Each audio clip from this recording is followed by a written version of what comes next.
नमस्कार जी सभी को। आज आपके देखिए, आप बैकग्राउंड में देख ही रहे हैं आपके कि ये सऊदी अरबिया का आपके मैप लगा हुआ है। आज हम जिस टॉपिक की शुरुआत करेंगे वह है इस्लाम का उदय। किसका?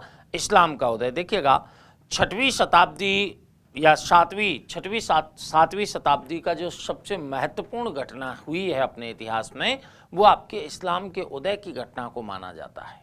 ठीक है ना। वैश्विक परिदृश्य में आपके जो कि कहाँ, ये सऊदी अरेबिया का जो आपके अरब प्रायद्वीप का जो हिस्सा है, यहाँ पर आपके उसका उदय हुआ। अगर हम देखें, देखिए टॉपिक क्या लिया है हमने, इस्लाम का उदय। इस्लाम का उदय। पहले हम ये देखें कि भाई इस्लाम है, इस्लाम से तात्पर्य आपकी क्या है कि एक तो ये अरबी भाषा का शब्द है। किसका शब्द है? ये अरबी भाषा का शब्द है इस्लाम। अरबी भाषा का शब्द है और इस शब्द का अर्थ होता है ईश्वर की राह में समर्पण। ईश्वर की राह में समर्पण। ईश्वर की राह में समर्पण।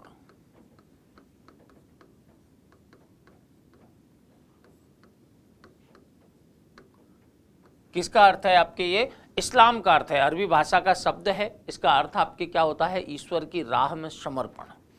अब देखिएगा कि अगर देखा जाए कि भाई कि इस्लाम है, इस्लाम के जिसकी हम बात कर रहे हैं कि ये एकेश्वरवादी धर्म के रूप में है। किसके रूप में है? ये एकेश्वरवादी धर्म के रूप में है। एकेश्वरवादी धर्म है जो कि आपके कुरान शरीफ की शिक्षाओं पर आधारित है। कुरान शरीफ की शिक्षाओं पर आधारित है।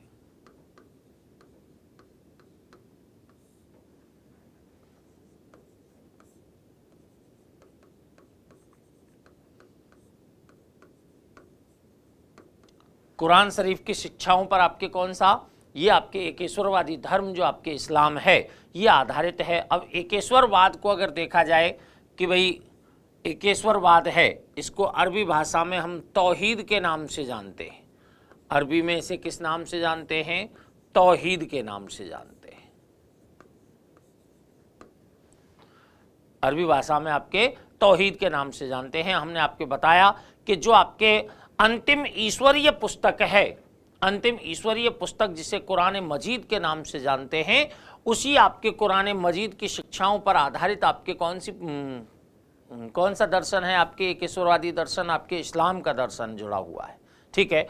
लेकिन कुरान मजीद में आपके कुरान से पहले की भी 4 पुस्तकों का उल्लेख हमें मिलता है। कुरान से पहले की भी आपके 4 पुस्तकों का उल्लेख मिलता है। देखिए, कुरान में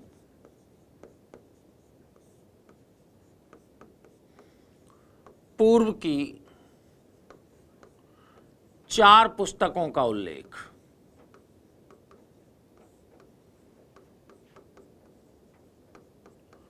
चार पुस्तकों का उल्लेख आपके मिलता है। किसके अंतर्गत मिला है ये उल्लेख?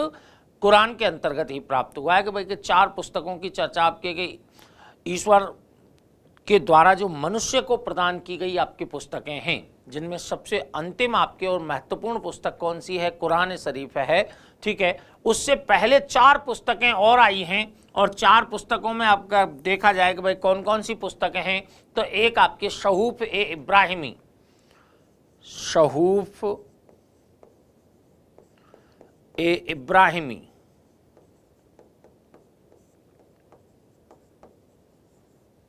नामक पुस्तक है जो आपके इब्राहिम को दी गई।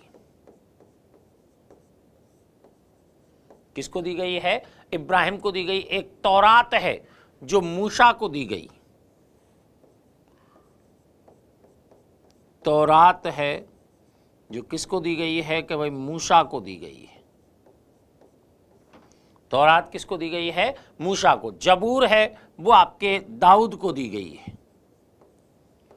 जबूर किसको दी गई है? दाऊद को दी गई है। और इंजील है, इंजील आपके ईसा को दी गई है। इंजील किसको दी गई है कि भाई ईसा को दी गई है। तो ईसा को इंजील, दाऊद को आपके जबूर, मूसा को तौरात और इब्राहिम को शहूफ इब्राहिमी, ये 4 पुस्तकों का उल्लेख भी हमें आपकी किस में प्राप्त होता है? कुरान शरीफ में प्राप्त होता है।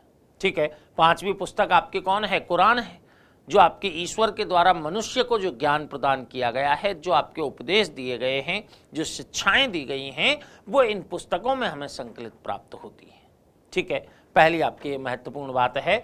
देखिएगा, हम इस्लाम का उदय कर रहे हैं। इस्लाम के उदय में हमने बताया कि भाई इस्लाम जो शब्द है वो अरबी भाषा का शब्द है, जिसका अर्थ होता है ईश्वर की राह में समर्पण या ईश्वर की राह में आत्मसमर्पण। ठीक है, अब ये एकेश्वरवादी धर्म के रूप में है, और एकेश्वरवाद को अरबी भाषा में हम तौहीद के नाम से जानते हैं। एकेश्वरवादी धर्म है और किस पर के ईश्वर के द्वारा मनुष्य को जो आपके अंतिम ईश्वरीय पुस्तक दी गई है कुरान शरीफ, उस कुरान शरीफ की शिक्षाओं पर आधारित है।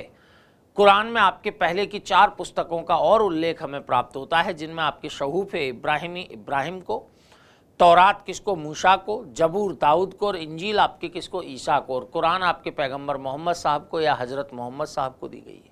ठीक है, अब इस्लाम से उदय के इस्लाम का जो उदय हुआ है उससे पहले की स्थिति अगर हम देखें, क्योंकि आपके यहाँ अरब क्षेत्र में इस्लाम का उदय हुआ है, जिसका केंद्र रहा है आपके कौन? मक्का और आपके मदीना। मक्का और मदीना का क्षेत्र आपके उसका केंद्र रहा है। देखिएगा, अगर यहाँ देखा जाए कि अरब जो इस्लाम के उदय से पूर्व आपके अरबी लोगों को देखा जाए, तो अरबी लोग आपके घुमक्कड़ और अर्ध सभ्य जाति के रूप में जीवन व्यतीत कर रहे थे। घुमक्कड़ और अर्ध सभ्य जाति के रूप में आपके जीवन व्यतीत कर रहे थे। और देखिएगा,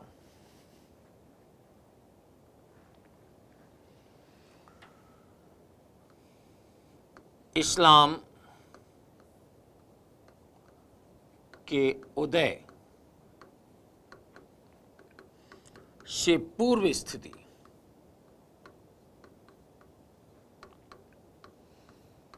अगर इस्लाम के उदय से पूर्व स्थिति को देखा जाए तो ये स्थिति आपकी कैसी थी? देखिए, ये अर्ध सभ्य थे,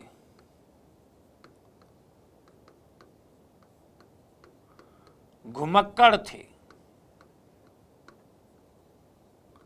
अर्ध सभ्य थे, घुमक्कड़ थे। ठीक है, और कौन सी जाति से संबंधित थे? कि भाई सेमेटिक जाति से संबंधित थे।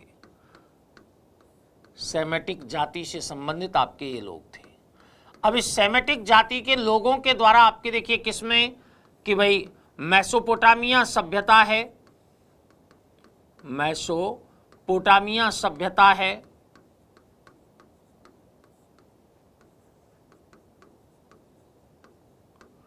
और कौन सी सभ्यता है? मिस्र की सभ्यता है।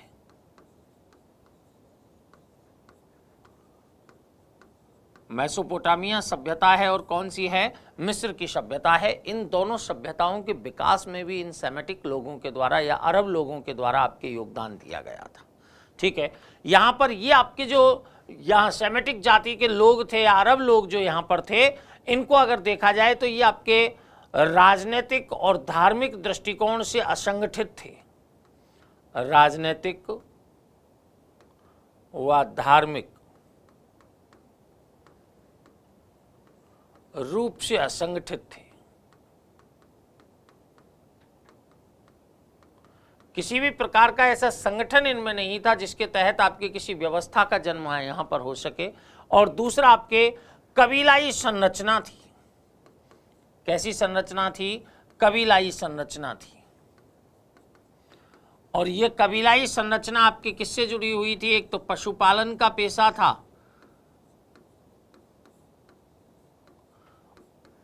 और व्यापार भी किया करते थे, और लूटपाट का भी आपके कार्य कर लिया करते थे। पशुपालन का आपके प्रमुख पेशा, इनका मूल रूप से क्या था? पशुपालन था। अब देखिए, इन आपके धार्मिक रूप से असंगठित जो लोग हैं या फिर अरब लोग आपके जो इस्लाम के उदय से पूर्व हैं, ये आपके अलग अलग कबीलाई देवताओं में विश्वास किया करते थे। इनका आपके किन में? कबीलाई देवताओं में विश्वास था।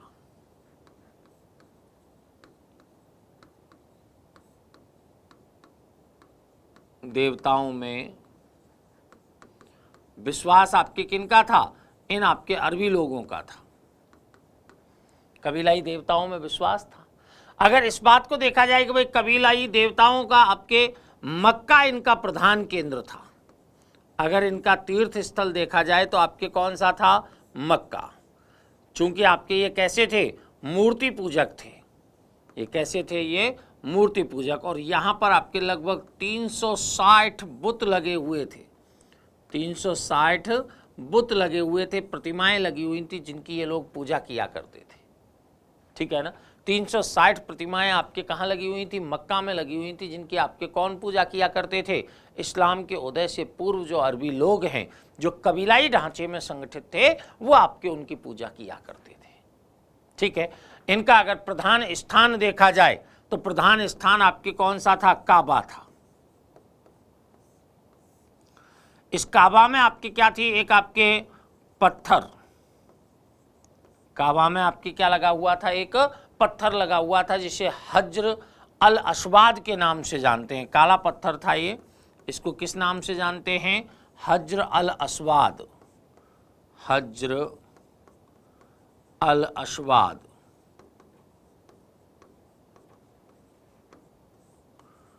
अस्वाद के नाम से जाना जाते थे। ठीक है। और ये जो काला पत्थर है, इसकी आपके पूजा करने के लिए आपके ये लोग उपस्थित हुआ करते थे। और इसके बारे में ये मान्यताएं थीं कि आपके दो तरह की मान्यताएं इसके बारे में हमें दिखाई देती हैं कि एक तो आपकी मान्यता ये मानती है कि ये टूटे तारे के अंश के रूप में था, जबकि एक मान्यता आपकी इस्लामिक मान्यता ये मानती है कि भाई अरबों के जो प्रारंभिक आपके व्यक्ति थे इब्राहिम, अरबों के जो प्रारंभिक व्यक्ति थे इब्राहिम, उनको आपके किसके द्वारा? कि भाई फरिश्तों के द्वारा, जो आपके देवदूत हैं, देवदूतों के द्वारा आप इस पत्थर को दिया गया था, जिसकी पूजा आपके लोग किया करते थे। और इस काबा पर इस समय अगर देखा जाए तो अरबों के कुरैश कबीले का नियंत्रण था।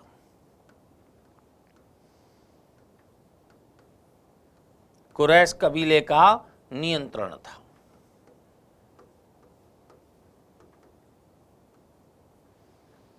अरबों के कुरैश कबीले का नियंत्रण आपके किस पर था? काबा पर आपके था।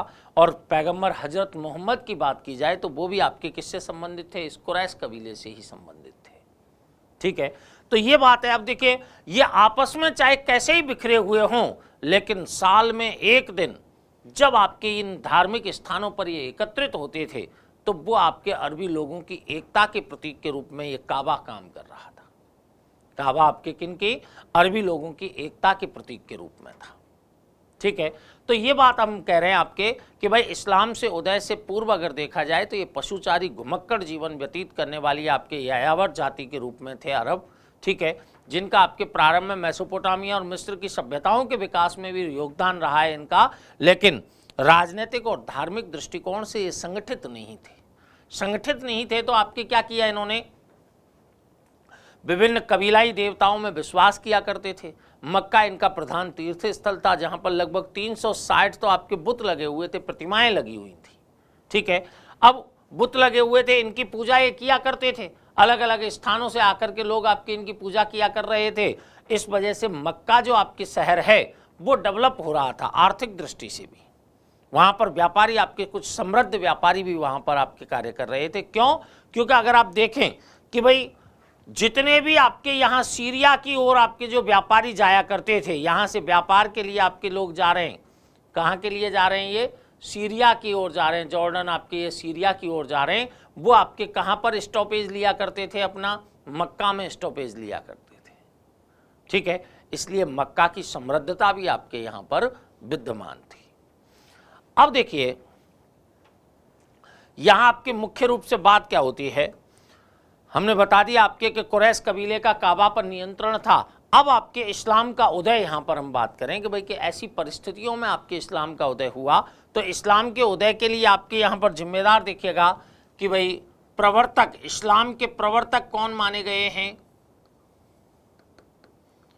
हजरत मोहम्मद को माना गया है। हजरत मोहम्मद को माना गया है। हजरत मोहम्मद जो आपके किससे, अरबों के कुरैश कबीले से संबंध रखते थे, कुरैश कबीले से संबंध रखते थे। हजरत मोहम्मद का संबंध आपके किससे था, अरबों के आपके कुरैश कबीले से इनका संबंध था। ठीक है, अगर देखा जाए तो इनका जन्म, हजरत मोहम्मद का जन्म आपके 570 ईस्वी में मक्का में हुआ था। देखिए इनका जन्म 570 ईस्वी मक्का,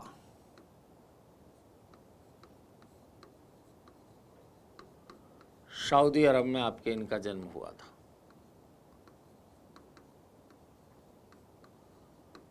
सऊदी अरब में आपके किनका जन्म हो रहा है, इन आपके पैगंबर मोहम्मद साहब का, हजरत मोहम्मद साहब का जन्म हो रहा है। इनके पिता का नाम था अब्दुल्ला। पिता कौन थे इनके, अब्दुल्ला।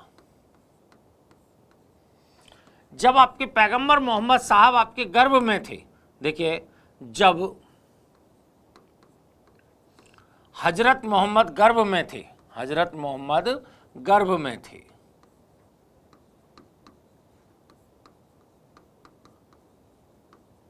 तब हजरत मोहम्मद गर्भ में थे, तब इनके पिता की मृत्यु हो गई थी। इनके पिता की मृत्यु हुई।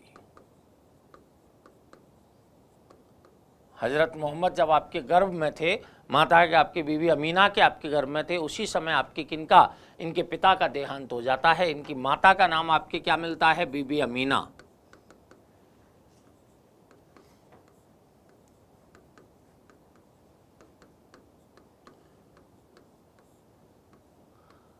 पैगंबर के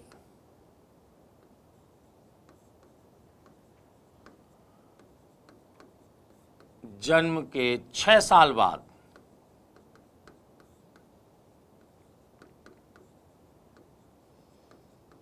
पैगंबर के जन्म के 6 साल बाद आपके किनका देहांत हो जाता है, इनकी माता बीबी अमीना का भी देहांत हो जाता है। इसलिए इनका लालन पालन, इनका लालन पालन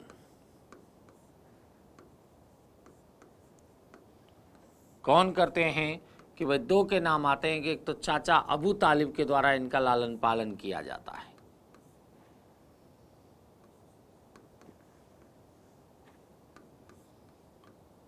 अबू तालिब के द्वारा आपके इनका लालन पालन किया गया। और दूसरा जो आपके प्रमुख नाम इसमें जुड़ा है वो आपके किसका है कि भाई हलीमा दाई के द्वारा इनका लालन पालन किया गया है। हलीमा दाई के द्वारा इनका लालन पालन किया गया है।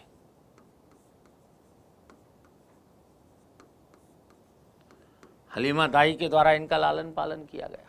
ठीक है, तो यहाँ पर लालन पालन की बात करेंगे भाई कि जब इनके पिता का देहांत आपके जन्म से पहले ही हो गया, 6 साल के हुए, तो माता का देहांत हो गया, तो चाचा अबू तालिब के द्वारा इनका आपके पोषण किया जाता है। इनका विवाह होता है, अर्थात इनकी पत्नी हैं, तो पत्नी के रूप में आपके कौन मिलती हैं कि एक तो आपके खदीजा का, बीबी खदीजा का नाम आता है।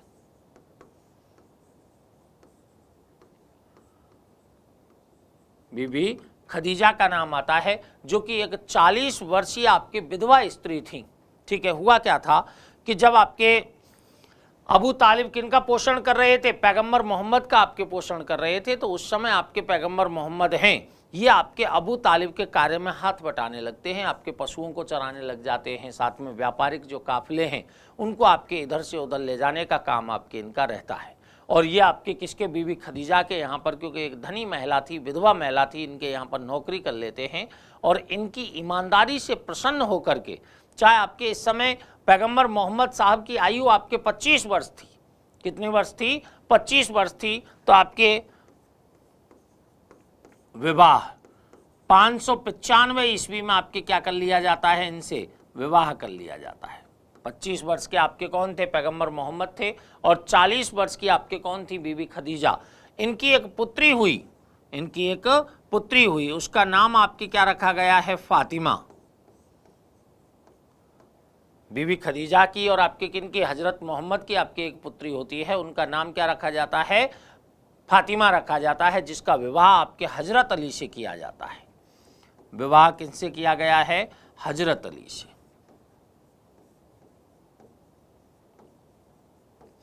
ये हजरत अली आपके किनके, जो आपके चाचा अबू तालिब हैं उन्हीं के आपके पोषित संतान थे, गोद लिए हुए आपके पुत्र के रूप में देखने को मिलते हैं। बाद में आपके इनको संरक्षण के इन्होंने हज़रत मोहम्मद के द्वारा भी दिया गया है। इस कारण आपके हज़रत अली का विवाह अपनी पुत्री फातिमा से इनके द्वारा करवा दिया जाता है। ठीक है, दूसरा नाम आपके इनकी पत्नी के रूप में आयशा का नाम मिलता है। दूसरा नाम किसका मिलता है? आयशा का, जो आगे चल करके हम खिलाफत की जब बात करेंगे तो एक ऊँटों की लड़ाई का उल्लेख करेंगे। उस ऊँटों की लड़ाई में आपके किसका रोल प्ले ज़्यादा अधिक रहता है? इनकी आयशा नामक आपके जो बेगम थी उसका अधिक आपके रोल यहाँ पर रहता है। तो ये आपके प्रारंभिक जीवन है किसका? हजरत मोहम्मद का। ठीक है, अब देखिए हजरत मोहम्मद तत्कालीन जो अरबी समाज है और अरबी समाज में आपके जो कुरीतियाँ फैली हुई थी, जो अंधविश्वास फैले हुए थे, उनसे आपके उनको समस्या होती, दुखी हो जाते वो आपके इन अंधविश्वासों को देख करके आपके दुखी हो जाते। इस कारण मक्का के पास ही एक हेरा नामक पहाड़ी गुफा है, उस हेरा नामक पहाड़ी गुफा में जाकर के ये अल्लाह का ध्यान किया करते थे, अल्लाह को आपके खुदा को याद करने का कार्य किया करते थे। कौन? पैगंबर हजरत मोहम्मद। ऐसी ही स्थिति में जब आपके खुदा को याद कर रहे होते हैं, उस समय आपके 510 ईस्वी में इन्हें आपके देवदूत जिब्राइल का आपके संदेश प्राप्त होता है, खुदाई इल्हाम प्राप्त होता है। ठीक है, तो देखिए 610 ईस्वी में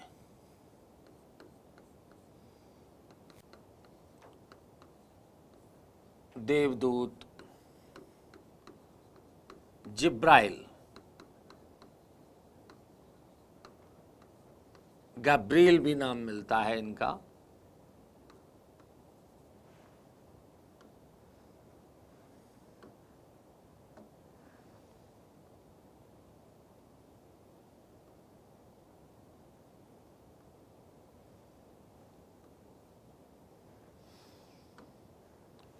गब्रील भी नाम आपके किनका मिलता है? इस देवदूत का नाम प्राप्त होता है। इन देवदूत आपके गब्रील या जिब्राइल के द्वारा फरिश्ते से आपके पैगंबर मोहम्मद का खुदाई इल्हाम, ईश्वरीय संदेश आपके पैगंबर मोहम्मद को दिया जाता है। इसके द्वारा आपके खुदाई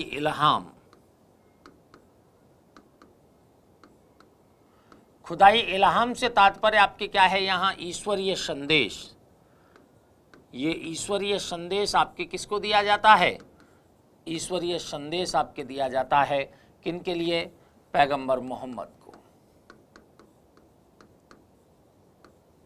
पैगंबर मोहम्मद को यानी हजरत मोहम्मद को आपके ईश्वरीय संदेश दिया। इस संदेश का आपके सीधा सीधा सा मतलब था कि अल्लाह एक है, अल्लाह एक है और हजरत मोहम्मद उनके पैगंबर हैं।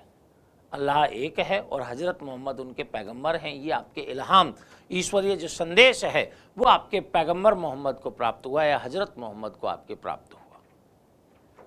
612 ईस्वी में पैगंबर मोहम्मद के द्वारा स्वयं को आपके पैगंबर या रसूल आपके घोषित कर दिया गया, संदेशवाहक घोषित कर दिया गया। 612 ईस्वी में पैगंबर, रसूल या संदेशवाहक घोषित कर दिया गया। संदेशवाहक घोषित कर दिया। जब आपके पैगंबर मोहम्मद को संदेशवाहक घोषित कर दिया गया तो इन्होंने क्या किया कि अपने उपदेशों का प्रचार प्रसार आरंभ किया और इनके उपदेशों से प्रभावित होकर के शीघ्र ही लोग इनसे जुड़ने लग जाते हैं। इनके सामाजिक आधार का विस्तार होने लगता है।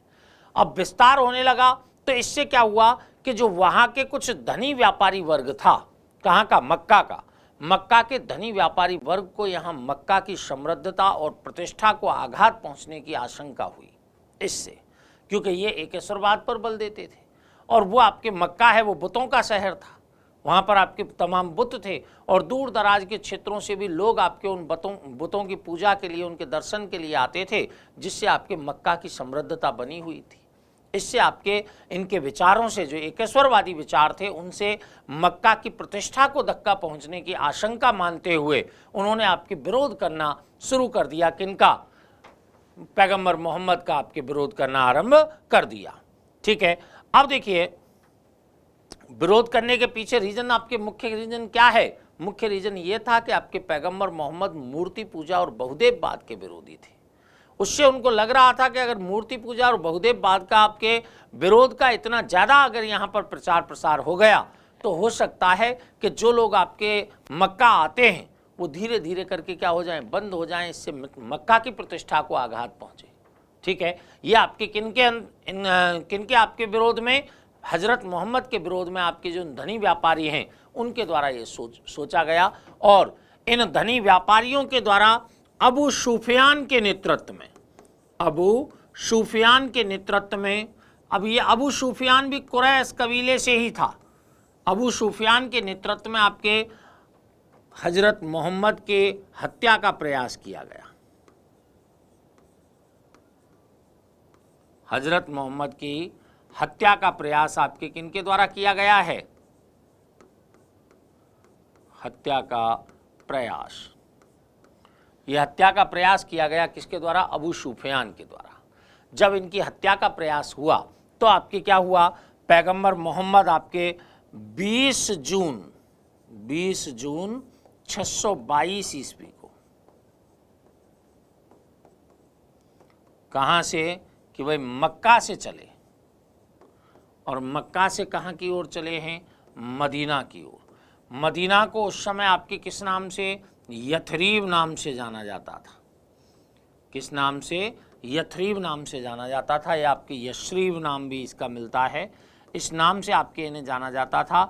और क्या था कि अब आपके जैसे ही पैगंबर मोहम्मद आपके यहाँ आए, मक्का से मदीना चल करके आए, वैसे ही आपके इसका नाम आपके मदीना यानी कि पैगंबर के नगर के रूप में आपके इसकी पहचान बन जाती है। यहाँ भी आपके इनके द्वारा अपने अनुयायियों को संगठित करने का कार्य किया जाता है। और ये जो आपकी तिथि है कौन सी? 20 जून 622 ईस्वी, ये इस्लाम के उदय की तिथि भी मानी जाती है। इस्लाम के उदय की तिथि, इस्लाम के उदय की तिथि आपके 20 जून 622। और ये जो आपके यहाँ पर इन्होंने यात्रा की है, इस यात्रा को बोलते हैं हिजरत। क्या बोलते हैं? हिजरत। मक्का से मदीना आपके किन का जाना? पैगंबर मोहम्मद का जाना आपके किस नाम से? हिजरत नाम से जाना जाता है। और इसी समय हिजरी सम्मत की भी शुरुआत होती है। हिजरी सम्मत की भी शुरुआत होती है। और ये हिजरी सम्मत है, इसकी हम आगे चल करके बात भी करेंगे, ये चंद्रमास पर आधारित है। किस पर आधारित था? ये चंद्रमास पर आधारित था। ये आपकी खास बात है। तो हिजरी सम्मत की आपकी शुरुआत कब हो जाती है? 20 जून 622 ईस्वी को। किस उपलक्ष्य में? कि पैगंबर मोहम्मद के आपके मक्का से मदीना जाने के उपलक्ष्य में। और यहाँ पर अगर देखा जाए कि भाई पैगंबर मोहम्मद का इसमें सहयोगी कौन थे, तो सहयोगी के रूप में अबू बकर का नाम आता है। किसका नाम आता है? अबू बकर का नाम आता है कि भाई अबू बकर इनके स्थान पर क्या बनेगा?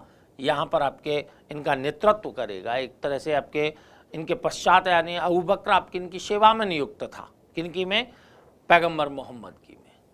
ठीक है, जब पैगंबर मोहम्मद आपके कभी भी मक्का मदीना से बाहर जाया करते थे तो अबू बकर को ही वहाँ पर अपनी ओर से आपके जो कार्य हैं उन कार्यों को संपादित करने के लिए नियुक्त करके जाया करते थे। इवन कि आपके जब पैगंबर मोहम्मद आपके मृत्यु शैया के निकट थे तो उन्होंने प्रार्थना करवाने का अधिकार भी किसके लिए दिया? अबू बकर के लिए दिया। किसके लिए दिया है? अबू बकर के लिए प्रदान किया है। अपने जो दामाद था इनका, आपके उस दामाद को आपके अधिक यहाँ पर ध्यान उन पर नहीं दिया गया, क्योंकि पैगंबर मोहम्मद साहब का निधन हो जाता है और वो कोई अपना उत्तराधिकारी चयन नहीं कर पाते, इसलिए जन साधारण के द्वारा ही अबू बकर को ही अपने प्रथम खलीफा के रूप में नियुक्त कर दिया जाता है। लेकिन अब यहाँ पर हम बात करें कि भाई मक्का से मदीना की ओर आपके कौन गए? पैगंबर मोहम्मद गए। ठीक है, यही आपकी किस नाम से? हिजरत नाम से भी जाना गया है। इस्लाम धर्म के सिद्धांत में भी आपके ये मिलता है कि एक बार हज की यात्रा आपके अपने जीवन काल में जरूर करनी चाहिए, अर्थात मक्का मदीना की यात्रा आपके करनी चाहिए जीवन काल में एक बार। ये आपके उनके सिद्धांतों में से एक है। ठीक है, अब देखिए मैंने बताया कि जैसे ही आपके वो मदीना पहुंचे तो मदीना में अपने अनुयायियों को संगठित किया। अनुयायियों को संगठित किया। अब देखो यहां पर मैं एक बात बता दूं आपको कि यहां से मक्का से कहां जा रहे हैं, ये मदीना जा रहे हैं। मक्का से कहां जा रहे हैं, मदीना। और ये आपके कब जाया जा रहा है इनके द्वारा, 20 जून 622 ईस्वी को। 20 जून 622 ईस्वी को आपके कहां गए हैं, ये मक्का से मदीना गए। और मदीना में अपने अनुयायियों को क्या किया है, एकत्रित किया, अनुयायियों को एकत्रित किया। और 624 ईस्वी में किससे आपके, कि भाई मक्का का जो कुरैश कबीला था, उस कुरैश कबीले से आपके संघर्ष छेड़ दिया। और आपके किसकी लड़ाई में, बद्र की लड़ाई, जो कि आपके 624 ईस्वी को होती है। उस बद्र की लड़ाई में कुरैश कबीले के जो नायक थे अबू सुफियान, अबू सुफियान को आपके पैगंबर मोहम्मद के द्वारा पराजित कर दिया जाता है। ठीक है, तो यहां पर आपके देखिए हम बात क्या करना चाह रहे हैं आपसे,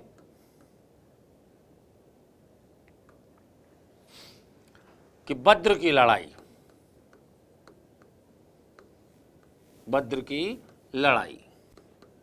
अब ये बद्र की लड़ाई आपकी कब हुई है, कि भाई 624 ईस्वी को हुई है। कब हुई है, 624 ईस्वी को आपके कौन सी लड़ाई हुई है, बद्र की लड़ाई हुई है। ठीक है, इस बद्र की लड़ाई में अगर आप देखें तो देखिए हजरत मोहम्मद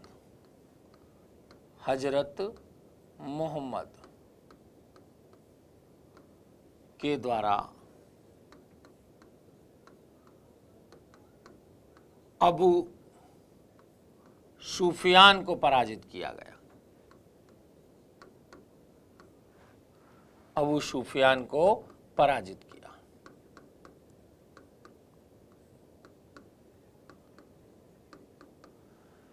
अबू सुफियान को पराजित किया है किसमें, बद्र की लड़ाई में। लेकिन ओहद की लड़ाई जब हुई 625 को, कौन सी लड़ाई हुई है, ओहद की लड़ाई। ओहद की लड़ाई, ये ओहद की लड़ाई आपकी कब होती है, 625 ईस्वी में। इसमें आपके पैगंबर हजरत मोहम्मद पराजित हो जाते हैं।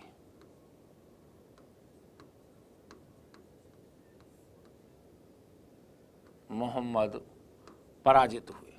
अब देखिए अबू सुफियान के द्वारा चाहे ओहद की लड़ाई में आपके पैगंबर मोहम्मद को पराजित कर दिया गया हो, लेकिन फिर भी इस्लाम की प्रोग्रेस को रोकने में आपके सफल कौन नहीं हुए हैं, इस्लाम की प्रोग्रेस को रोकने में आपके कुरैश कबीले के जो नेता हैं या अबू सुफियान है, वो आपके सफल नहीं होते हैं। इस्लाम का जो आपके दर्जा है, कद है, वो निरंतर आपके बढ़ता रहता है, निरंतर बढ़ता रहता है। किसमें, कि आपके इसमें। अब इसमें क्या हुआ देखिए, 627 ईस्वी में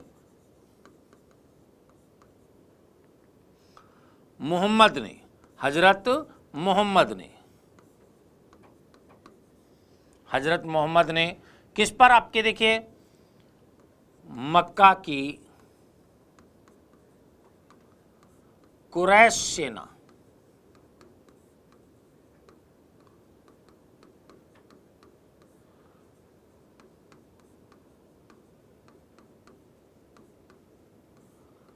को पराजित किया।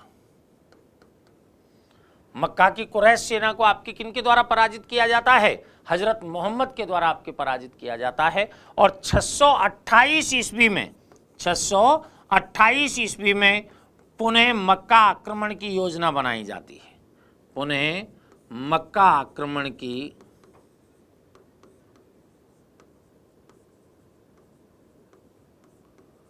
योजना बनाई जाती है।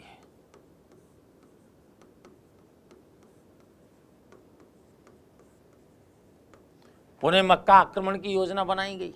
ठीक है, लेकिन इससे पहले ही आपके क्या हुआ, आक्रमण से पहले ही जो मक्का का शासक वर्ग था, मूल रूप से आपके कुरैश कबीला था। ठीक है, उनके द्वारा हुदैबिया नामक स्थान पर समझौता कर लिया जाता है। हुदैबिया का समझौता हो जाता है। और इस समय आपके जो सबसे खास बात होती है, जिससे कि आपके मक्का क्षेत्र पर भी इनका नियंत्रण आपके लगभग पक्का हो जाता है, कि कुरैश कबीले के आपके दो प्रसिद्ध व्यक्ति थे। कौन कौन से थे आपके कुरैश कबीले के प्रसिद्ध व्यक्ति, जिनमें नाम आते हैं आपके इनमें नाम आए आपके किनके कि भाई एक तो खालिद इब्न अल वलीद है, खालिद इब्न अल वलीद है। देखिए खालिद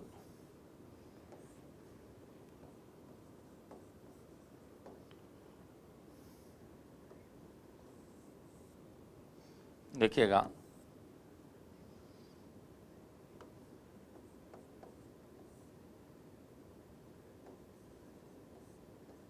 खालिद इब्न अल वलीद, इब्न अल वलीद, खालिद इब्न अल वलीद के द्वारा आपके, और दूसरे इनके अम्र बिन अलस, अम्र बिन अलस,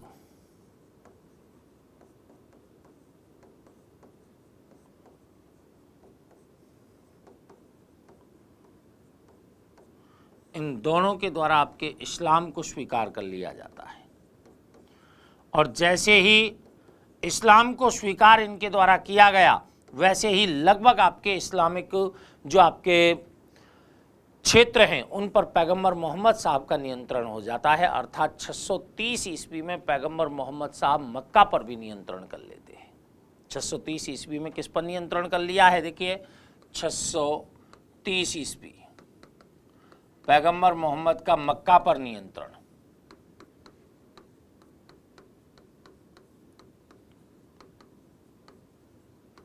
पैगंबर मोहम्मद के द्वारा आपके किन पर? मक्का पर नियंत्रण कर लिया गया। अब आपके देखिए मक्का और मदीना दोनों पर नियंत्रण आपके पैगंबर मोहम्मद का हो गया। यहाँ पर यह याद रखने की बात है कि पैगंबर मोहम्मद साहब इस्लाम धर्म के राजनीतिक गुरु तो थे ही, साथ में धार्मिक गुरु भी थे। राजनीतिक और धार्मिक दोनों प्रकार के आपके गुरु कौन थे? पैगंबर हजरत मोहम्मद आपके थे इस्लाम धर्म के। इस्लाम धर्म के जो अनुयायी हैं उनको मुसलमान कहा जाता है, अर्थात मुसल्लम ईमान, अर्थात जो अपने ईमान पर आपके अडिग रहें, ईमान से आपके भटके नहीं, वो आपके व्यक्ति कौन होता है? मुसलमान होता है। ये बात आपके किस में आ रही थी? यहाँ पर आपके इनके शाब्दिक अर्थ के रूप में देखने को मिलती है। तो अब यहाँ पर देखिए मक्का पर नियंत्रण किया तो अन्य क्षेत्रों पर आपके इस्लाम धर्म के प्रचार के लिए प्रचारक भेजे जाते हैं। प्रचारक भेजे, आपके आसपास के जो सीमावर्ती राज्य थे उनमें इन्होंने क्या भेजे हैं? अपने प्रचारक भेजे। इसलिए 630-31 का जो वर्ष है वो आपके इस्लाम के इतिहास में शिष्टमंडलों के वर्ष के नाम से जाना जाता है। शिष्टमंडलों के वर्ष के नाम से जाना जाता है। ठीक है, किसका? आपके 630 से 31 तक का जो वर्ष है वो आपके इस्लाम के इतिहास में शिष्टमंडलों के वर्ष के नाम से जाना जाता है। ये महत्वपूर्ण बात है आपके। और 632 ईस्वी में हजरत मोहम्मद साहब का स्वर्गारोहण हो जाता है।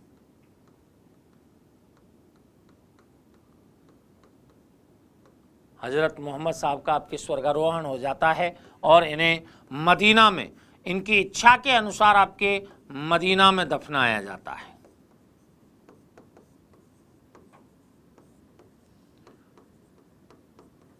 इनकी इच्छा थी कि भाई कि उनका अंतिम संस्कार कहाँ पर हो? कि भाई मदीना में हो। तो इनको आपकी इनकी इच्छा को देखते हुए मदीना में ही दफनाया जाता है। किनको? हजरत मोहम्मद को। तो ये हजरत मोहम्मद का आपके आरंभिक जीवन है। कैसा जीवन है? आरंभिक जीवन। देखिए मैं एक बार रिवाइज और आपको कर दूं थोड़ा सा, क्योंकि घटनाक्रम आपके क्या है, इसमें तथ्यात्मक चीज़ें भी आपके खूब हैं। देखिए हमने बताया आपके कि पैगंबर मोहम्मद आपके इस्लाम धर्म के प्रवर्तक कौन माने जाते हैं? कि हजरत मोहम्मद को इस्लाम धर्म का प्रवर्तक माना जाता है, जिनका जन्म आपके 570 ईस्वी में कहाँ पर? मक्का नामक स्थान जो सऊदी अरेबिया में है वहाँ पर इनका जन्म हुआ है। इनके पिता का नाम था अब्दुल्ला, माता का नाम था अमीना। जब ये गर्भस्थ थे तभी आपके इनके पिता का देहांत हो गया और 6 वर्ष की आयु जब इनकी हुई तो आपकी इनकी माता अमीना बेगम का भी, बीबी अमीना का भी आपके क्या हो गया है? देहांत हो गया। तो इनका लालन पालन आपके हलीमा बाई तथा इनके चाचा अबू तालिब के द्वारा किया जाता है। हलीमा बाई का नाम भी आपके इतिहास में प्राप्त होता है, इस्लामिक इतिहास में हमें। तो आपके चाचा अबू तालिब के द्वारा इनका क्या किया गया? पोषण किया गया। इनका विवाह आपके देखिए एक तो बीवी खदीजा से हुआ जो कि एक 40 वर्षीय आपके धनी व्यापारी महिला थी, उनसे आपके इनका विधवा महिला थी, आपके इनसे विवाह हुआ है। जिस समय इनका विवाह हुआ था उस समय पैगंबर मोहम्मद की आयु 25 थी और आपके खदीजा बेगम की आपकी आयु 40 वर्ष थी, लेकिन विवाह हो गया। इनकी पुत्री है आपके एक फातिमा, जिसका विवाह हजरत अली से किया जाता है, जिनका संबंध आपके चाचा अबू तालिब से था। ठीक है। अब दूसरी बात, इनकी दूसरी पत्नी कौन है कि आयशा है। दूसरी पत्नी कौन है? आयशा। मैंने बताया कि पैगंबर मोहम्मद हैं वो आपके तत्कालीन जो आपके अरब क्षेत्र है वहाँ पर फैले हुए अंधविश्वास, मूर्ति पूजा इत्यादि से आपके क्या थे? विचलित थे, परेशान थे। ठीक है। अंधविश्वासों को वो आपके लोगों से दूर करना चाहते थे, और जब इससे उनको कष्ट होता था तो मक्का के पास ही एक हेरा नामक पहाड़ी गुफा है, वहाँ वो चले जाया करते थे और वहाँ अल्लाह से आपके संपर्क किया करते थे, खुदा से आपके संपर्क किया करते थे।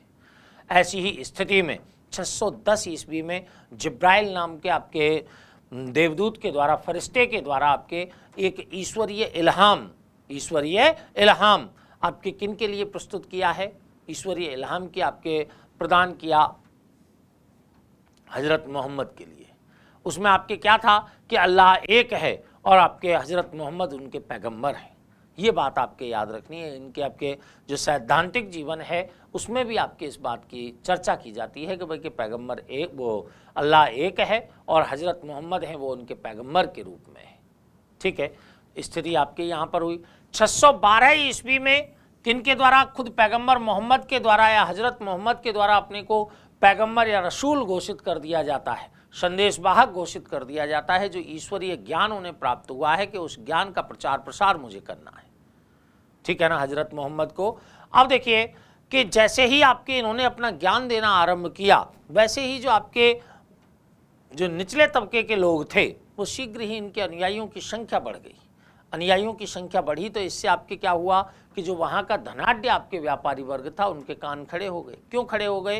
क्योंकि आपके इससे मक्का की प्रतिष्ठा पर, उसकी समृद्धता पर धक्का लगने की संभावना उनको लग रही थी। कैसे लग रही थी? क्योंकि आपके हजरत मोहम्मद हैं वो मूर्ति पूजा के विरोधी थे। ठीक है, मूर्ति पूजा के विरोधी थे। और उधर आपके कौन सा जो मक्का का शहर है वो तो जाना ही मूर्तियों के लिए जाता था। मैंने बता दिया पहले कि 360 के लगभग बुत वहाँ पर विद्यमान थे और आपके हजारों की संख्या में लोग आपके मक्का आया करते थे उनसे संबंधित अपनी पूजा अनुष्ठान करने के लिए। ठीक है, पूजा अनुष्ठान करने के लिए आया करते थे। इसलिए उनको ये भय था कि अगर इनके आपके एकेश्वरवादी विचारधारा का यहाँ पर प्रचार प्रसार हो गया तो आपके उनका जीना यहाँ दूभर हो जाएगा, मुश्किल हो जाएगा। ठीक है, ऐसी परिस्थिति में आप देखें कि जो मक्का का कुरैश कबीला था, कुरैश कबीले में आपके अबू सुफियान के नेतृत्व में पैगंबर मोहम्मद का विरोध आरंभ कर दिया जाता है। लेकिन हजरत मोहम्मद के द्वारा आपके 624 ईस्वी में 624 ईस्वी में, इससे पहले आपकी एक घटना देखिएगा, अबू सुफियान के द्वारा जब आपके पैगंबर मोहम्मद की हत्या तक का प्रयास किया गया, तो आपके क्या हुआ, ये मक्का को छोड़ करके कहाँ चले गए? मदीना। कब गए कि 20 जून 622 ईस्वी को आपके मक्का से किनका, हजरत मोहम्मद का आपके मदीना की ओर आपके जाना है। ठीक है, इसको आपके हिजरत के नाम से जाना जाता है। इस्लाम धर्म में आपके किस नाम से? हिजरत के नाम से जाना जाता है। ठीक है, अब हिजरत आपके हो गई, उसी समय हिजरी संवत की भी शुरुआत हो गई। 20 जून 622 ईस्वी का जो समय है वो आपके इस्लाम के उदय के रूप में हमें मान लिया जाता है। ठीक है, कि इस्लाम का उदय कब हुआ है कि भाई कि 20 जून 622 ईस्वी को आपके इसका उदय हुआ है। ठीक है, मक्का से मदीना जाना, यही आपके महत्वपूर्ण परिवर्तन है आपके किसमें? पैगंबर मोहम्मद साहब के जीवन में। ठीक है, दूसरी बात आपके देखिएगा, अब इनका संघर्ष आरंभ होता है, क्योंकि मैंने बताया कि आपके इस्लाम के राजनीतिक और आपके धार्मिक मुखिया के रूप में हजरत मोहम्मद ही थे।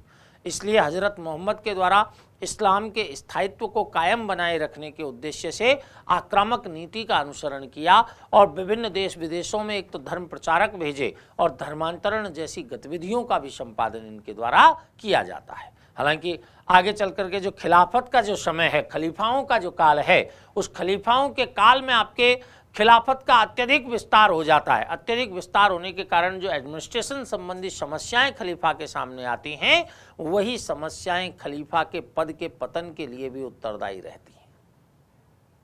खलीफा के पद के पतन के लिए भी उत्तरदायी रहती हैं। कौन सी योजना, कौन सी आपके कि जो विस्तार है, अत्यधिक विस्तार है, वो विस्तारवादी नीति। ठीक है, अगली बात देखिए कि इनके द्वारा आपके देखिए दो लड़ाइयों के नाम आते हैं। एक तो बद्र की लड़ाई है जिसमें अबू सुफियान को पराजित किया है हजरत मोहम्मद ने, एक ओहद की लड़ाई है जिसमें हजरत मोहम्मद पराजित हो जाते हैं अबू सुफियान से।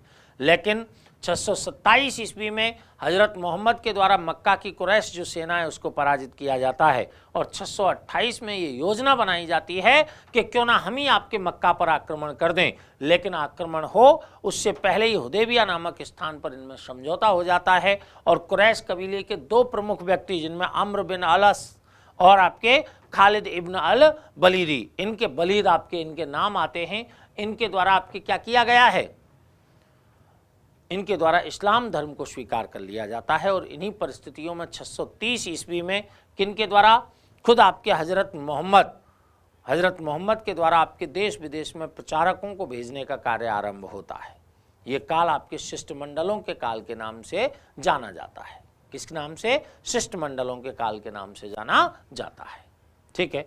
अब 632 ईस्वी में तो आपके क्या हो गया, इनका स्वर्गारोहण हो जाता है और मदीना में इनकी इच्छा के अनुसार इन्हें दफना दिया जाता है। ये बात आपकी किस में होती है, अपने जो प्रारंभिक आपके इस्लाम का उदय है उसके अंतर्गत हमें ये बात देखने को मिली। जैसे ही आपके पैगंबर साहब की आपकी मृत्यु होती है वैसे ही आपकी खिलाफत के 3 केंद्र हमें देखने को मिलते हैं। खिलाफत जो आपके प्रारंभिक 4 खलीफा हैं उसके पश्चात आपके 3 केंद्र हमें आपके यहाँ देखने को मिले। अगर उन आपके 3 केंद्रों की चर्चा करें ना, खिलाफत के केंद्र वैश्विक स्तर पर एक तो आपके कौन सा है, काहिरा। काहिरा कहाँ है? मिस्र में, अर्थात आपके अफगानिस्तान में है। वो सॉरी, अफगानिस्तान की जगह आपके यहाँ पर क्या लिखेंगे हम कि भाई ये है अफ्रीका महाद्वीप में, अफ्रीका महाद्वीप में, अफ्रीका महाद्वीप में। इसके अतिरिक्त आप देखें कि कार्डोबा है, ये कहाँ पर है? स्पेन में। कार्डोबा स्पेन में, अर्थात आपके ये यूरोप में आ गया।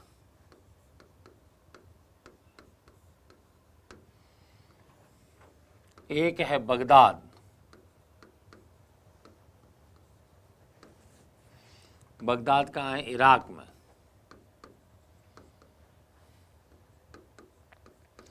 एशिया महाद्वीप।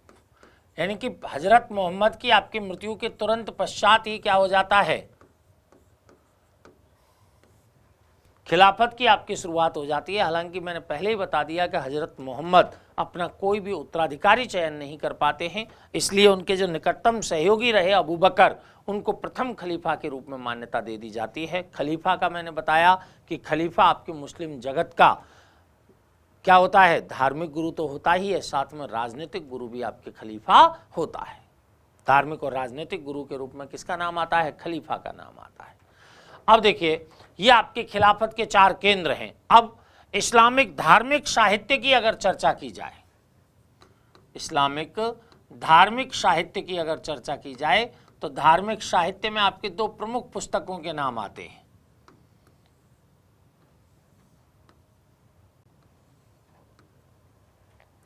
धार्मिक साहित्य में आपके 2 प्रमुख पुस्तकों के नाम आते हैं। एक है आपके कुरान। कुरान की स्थिति देखें तो इसको आपके कलाम ए पाक के नाम से जाना जाता है, कलाम ए पाक।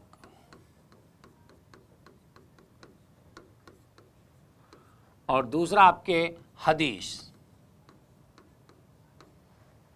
कलाम ए पाक आपके और हदीस, ये 2 आपके हिस्सों में हम इस्लामिक साहित्य को विभक्त कर सकते हैं। देखिए, इन कुरान के जो आपके यहाँ पर उपदेश हैं, इनका संकलन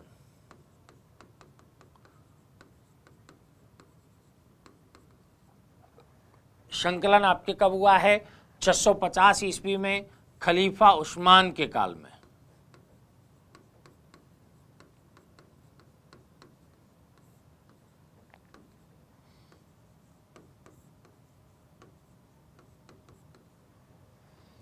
संकलन आपके 650 ईस्वी में खलीफा उस्मान के आपके काल में हुआ है। इसकी भाषा कौन सी रही है कि भाई भाषा थी अरबी, भाषा कौन थी? अरबी आपकी भाषा थी। और अरबी भाषा में आपके कुरान शरीफ के अगर हिस्सों को देखा जाए तो इसमें 30 क्या हैं? पारे। पारा कितने हैं? 30 क्या हैं? पारा। इसमें आपके 114 क्या हैं? सूरा। सूरा क्या है? 114 सूरा हो गए। इसके अतिरिक्त आप देखें 114 सूरा हैं, इनमें से आपके 90 मक्का में और 24 आपके मदीना में संकलित हुए हैं। 90 आपके कहां पर? मक्का में, और 24 कहां पर? मदीना में संकलित हुए हैं। 24 मदीना में और 90 आपके कहां पर? मक्का में संकलित हुए हैं 114 सूराओं में से। ठीक है, अब देखिए इनमें आपके 114 जो सूरा हैं इनमें 66 आयतें हैं। आयतें कितनी हैं? 6666। 6666 आयतें हैं, जिनमें आपके शब्द कितने लगे हुए हैं कि भाई 78,000 शब्द लगे हुए हैं। 78,000 शब्द आपके किस में लगे हुए हैं? उन आपके ये कुरान शरीफ की जो आयतें हैं उनमें आपके 78,000 शब्दों का रोल प्ले माना जाता है। तो आपके देखिए कलाम पाक है, संकलन 650 में आपके खलीफा उस्मान के काल में हुआ है। हालांकि ये बताया जाता है कि हजरत मोहम्मद की मृत्यु के पश्चात जो अबू बकर हैं उन्होंने ही इनकी आपके उपदेशों का, इनकी शिक्षाओं का संकलन किया। ठीक है ना, लेकिन आपके खलीफा उस्मान के समय उन्हें संशोधित करते हुए आपके कुरान पाक यानी ये पुस्तक का रूप आपके यहाँ पर दिलवाया गया है। ठीक है, तो आपके महत्वपूर्ण बात क्या है कि अरबी भाषा में है। पारे कितने हैं? इसमें 30 हैं, जिनको आपके पारे की जगह आपके भाग कह सकते हो आप। और अध्याय आपके कितने हैं? इसमें 114, जिनको हम आपके क्या बोल रहे हैं? सूरा बोल रहे हैं। आयतें कितनी हैं कि 66 आयतें हैं। और शब्द कितने हैं कि 78,000 आपके क्या हैं? इसमें शब्द आपके देखने को मिल रहे हैं। ठीक है, इसमें आपके कुरान में आपके देखो जाए तो उन संदेशों का संकलन है, उन आपके दैवीय वाक्यों का संकलन है जो 610 से 622 ईस्वी के मध्य खुदा के द्वारा आपके किसको दिए गए हैं? हजरत मोहम्मद को दिए गए हैं। किसको दिए गए हैं? हजरत मोहम्मद को आपके वो दिए गए हैं। ठीक है, इसके अतिरिक्त अगर देखा जाए कि ऐसा माना जाता है इस्लामी परंपरा में कि भाई इस्लामी परंपरा के अंतर्गत ये मान्यता मानी जाती है कि भाई जो कुरान पाक है ये आपके कोई मानवीय रचित नहीं है। ये रमजान के महीने की 27 तारीख को स्वर्ग से उतरी थी आपके कुरान पाक नामक जो पुस्तक है। ठीक है, कहाँ से आपके कि भाई कि कुरान पाक नामक पुस्तक है उसका स्वर्ग से अवतरण हुआ था यहाँ पर। इस कारण रमजान के महीने की जो 27 तारीख है वो इनकी सबसे पवित्र मानी जाती है, तारीख के दृष्टिकोण से सबसे पवित्र मानी जाती है। ठीक है, और अगर यहाँ पर हम चर्चा करें, आप ये देखिएगा कि हदीस हैं। हदीस क्या है कि पैगंबर मोहम्मद के आपके जो कथन हैं, उनके उपदेश हैं, उनका जो जीवन चरित्र है वो आपके किसके अंतर्गत हैं? इस हदीस के अंतर्गत है। हजरत मोहम्मद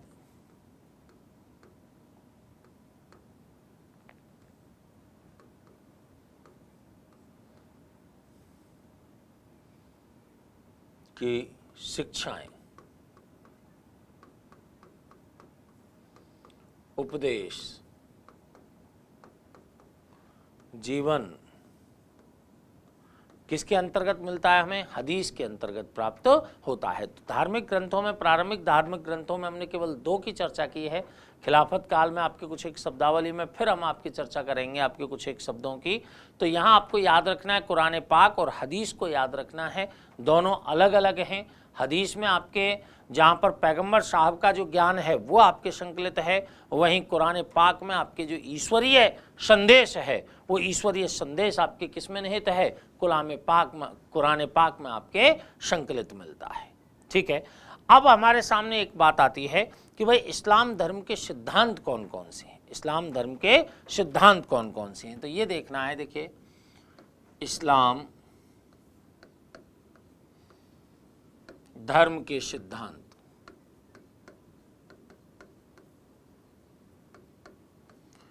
इस्लाम धर्म के सिद्धांतों के अंतर्गत देखा जाए तो एक तो आपके किसका नाम आता है? कलमा, एक नाम आता है ज़कात, एक नाम क्या आया? ज़कात। दूसरा आपके नमाज,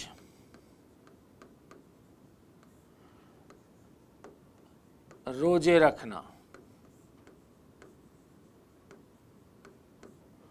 रोजे रखना, और इसके अतिरिक्त आपके हज। ये आपके प्रमुख सिद्धांत माने जाते हैं। किसके? इस्लाम धर्म के आपके प्रमुख सिद्धांत माने जाते हैं, जिसमें आपके क्या है कि कलमा से तात्पर्य है कि प्रत्येक व्यक्ति को, जो इस्लाम धर्म का अनुयायी है, उसको इस बात पर अटल रहना है कि ईश्वर एक है, अल्लाह एक है और हजरत मोहम्मद उनके पैगंबर हैं। ठीक है ना? इस बात पर आपके सबसे ज़्यादा जोर रखना है। किसमें? कलमा के अंतर्गत। ज़कात क्या है कि अपनी संपत्ति का 1/40वां हिस्सा, संपत्ति का 1/40वां हिस्सा आपके किसको डोनेट करना है? आपके कि शैक्षणिक संस्थाओं के विकास के लिए जो आपके ज़कात उलेमाओं के पास जो एकत्रित होता था, उन्हीं के आपके हिस्से में ये ज़कात का आपके रोल जाता था। नमाज आपके कहते हैं कि दिन में 5 बार आपके नमाज अदा करनी चाहिए, दिन में 5 बार नमाज अदा करनी चाहिए। अब यहाँ पर देखिए एक बात मैं आपको बता दूं कि प्रारंभ में हजरत मोहम्मद के द्वारा आपके जेरूसलम की ओर मुंह करके आपके नमाज अदा करने का आदेश दिया था, लेकिन जब यहूदियों का विरोध देखा तो आपके मक्का जो पश्चिम है, पश्चिमी क्षेत्र है, यानी कि मक्का का जो क्षेत्र है, उधर आपके मुंह करके क्या करने लगे हैं? ये नमाज पढ़ने, नमाज का आपके संपादन करने लगे, पढ़ने लगे हैं आपके नमाज को। ठीक है। इसी आपके परिस्थिति में एक बात और बताऊं आपको कि भाई भारत है वो अरब के पश्चिम क्षेत्र में है। ठीक है ना? इस वजह से भारत में जो आपके जितनी भी मस्जिदें बनाई जाती हैं, वो मस्जिदें आपके पश्चिमी क्षेत्र में बनाई जाती हैं, पश्चिम मुखी आपके मस्जिदों का निर्माण किया जाता है। रोज़े रखना कि भाई रमज़ान के महीने में आपके रोज़े रखने चाहिए, प्रत्येक व्यक्ति को रखने चाहिए रोज़े। ठीक है। और दूसरा आपके हज है कि प्रत्येक मुसलमान को उसके जीवन काल में कम से कम एक बार मक्का और मदीना की यात्रा करनी चाहिए। प्रत्येक मुसलमान को उनके जीवन काल में एक बार मक्का और मदीना की यात्रा करनी चाहिए। वो आपके किसके अंतर्गत है? हज के अंतर्गत है। ठीक है। तो ये 5 प्रकार के सिद्धांत हमें देखने को मिलते हैं इस्लामिक धर्म सिद्धांतों के अंतर्गत। अब देखिए एक बिंदु और आपके यहाँ पर हम डिस्कस करें कि इस्लाम धर्म की कुछ मान्यताएं हैं। इस्लाम धर्म की कुछ मान्यताएं हैं, केवल आपके सुन लीजिए इनको आपके मान्यताओं में कि देखिए पहली मान्यता आपकी किसकी बात है कि भाई प्रत्येक मुसलमान को इस बात पर अटल रहना है कि अल्लाह एक है और पैगंबर हजरत मोहम्मद उनके आपके क्या हैं? हजरत मोहम्मद ने आपके क्या किया है कि पैगंबर के रूप में है। ठीक है। हालांकि आपके हजरत मोहम्मद से पहले के पैगंबरों के नाम भी किस में मिलते हैं? कुरान शरीफ में हमें प्राप्त होते हैं, जिनमें आदम है, मूसा है, इब्राहिम है, ईसा है। आदम है, मूसा है, इब्राहिम है, ईसा है, ऐसे पैगंबरों का आपके, लेकिन इनमें सबसे प्रमुख पैगंबर कौन हुए हैं कि हजरत मोहम्मद आपके पैगंबर प्रमुख रूप से यहाँ पर हुए हैं। पहली बात। दूसरी बात आपके कि पृथ्वी पर अगर मनुष्य का जन्म हुआ है तो उस जन्म को हम ये देखते हैं कि पहली बार आपके और अंतिम रूप से जन्म हुआ है। पहली और अंतिम आपके बार आपके ये जन्म माना जाता है। ठीक है ना? और कहते हैं कि भाई कि जब व्यक्ति आपके जन्म के समय क्या करता है, जन्म लेने के पश्चात आपके पाप करता है, पुण्य करता है, उनका लेखा जोखा रखा जाता है और क़यामत के दिन उस व्यक्ति की रूह है वो अल्लाह के समक्ष उपस्थित होती है और अल्लाह उसके पाप और पुण्य के अनुसार ही उसे जन्नत और दोजख का रास्ता दिखाते हैं। ठीक है ना? ये भी आपके मान्यता किस में होनी चाहिए? इस्लाम धर्म का जो आपके सदस्य बनता है कोई भी व्यक्ति, उसमें आपके होनी चाहिए। कुरान में अल्लाह को आपके उच्च मानवीय और नैतिक गुणों से युक्त बताया है। अल्लाह को उच्च मानवीय और नैतिक गुणों से युक्त बताया है। और दूसरा आपके कुरान में देवदूतों का भी उल्लेख किया गया है। गैब्रील है, जिब्राइल है, इनका आपके कि भाई जिब्राइल के द्वारा हजरत मोहम्मद को ईश्वरीय ज्ञान आपके खुदाई इल्म आपके जिसे हम बोल रहे हैं उसको प्रदान किया गया है। ठीक है। इसके अतिरिक्त हम देखेंगे भाई कि और क्या प्रमुख मान्यता है कि यहाँ पर पितृसत्तात्मक समाज है। कैसा समाज है यहाँ पर? पितृसत्तात्मक समाज है। जो मुखिया है यानी कि पुरुष है, वो पुरुष आपके 4 तक विवाह कर सकता है। इसको तलाक लेने की अनुमति थी। प्रारंभ में आपके स्त्रियों को तलाक लेने की अनुमति नहीं थी, ठीक है। स्त्रियों को केवल आपके प्रारंभिक आपके जो पशुचारी समाज है, कबीलाई ढांचा था, ठीक है ना, इसलिए आपके यहाँ एक भोग की वस्तु के रूप में ही स्त्रियों को देखा गया है। किसके अंतर्गत? इस्लाम धर्म के अंतर्गत, ठीक है। ये आपके कुछ, अब इनमें आपके कुछ ऐसे आपके निषिद्ध चीज़ें भी आपकी जारी की गई हैं, जैसे कि भाई कि इस्लाम धर्म में अनुयायियों को व्यापार करने की अनुमति दे दी गई कि भाई व्यापार आप खूब करो, लेकिन सूदखोरी मत करो, ब्याज पर पैसा ना तो लो और ना आपके किसी को दो। सुअर के मांस का भक्षण नहीं करना है, सुअर के मांस का भक्षण नहीं करना है। ये भी बात आपके किस में दिखाई जाती है? कुरान शरीफ में आपके दिखाई जाती है, ठीक है। तो इस तरह हमारे आपके कुरान शरीफ की हम बात करें या फिर आपके इस्लाम धर्म की मान्यताओं की बात करें, जो आगे चल करके हमारे पूरा आपके इस्लामिक इतिहास है, मध्यकालीन इतिहास है, उसमें सल्तनत और मुग़ल दोनों आपके इस्लामिक इतिहास के साथ हैं। इसीलिए हमने आपके इस टॉपिक को इस जगह पर लिया है, जिससे कि आपके खलीफाओं से होते हुए हम आपके कहाँ अरब आक्रमण से जुड़ जाएंगे और अरब आक्रमण से आगे बढ़ते हुए चले जाएंगे, ठीक है। तो ये प्रारंभिक आपकी जो हमारी क्लास है, इसमें हमने आपके पैगंबर हजरत मोहम्मद के जीवन और उनके आपके कुछ सैद्धांतिक मान्यताएं हैं और आपके कुछ धार्मिक ग्रंथ हैं, उनकी चर्चा आपसे की। इससे अगला पार्ट जो कि खलीफाओं से संबंधित पार्ट है, अगली क्लास में आपके सामने फिर उपस्थित होंगे। तब तक के लिए धन्यवाद।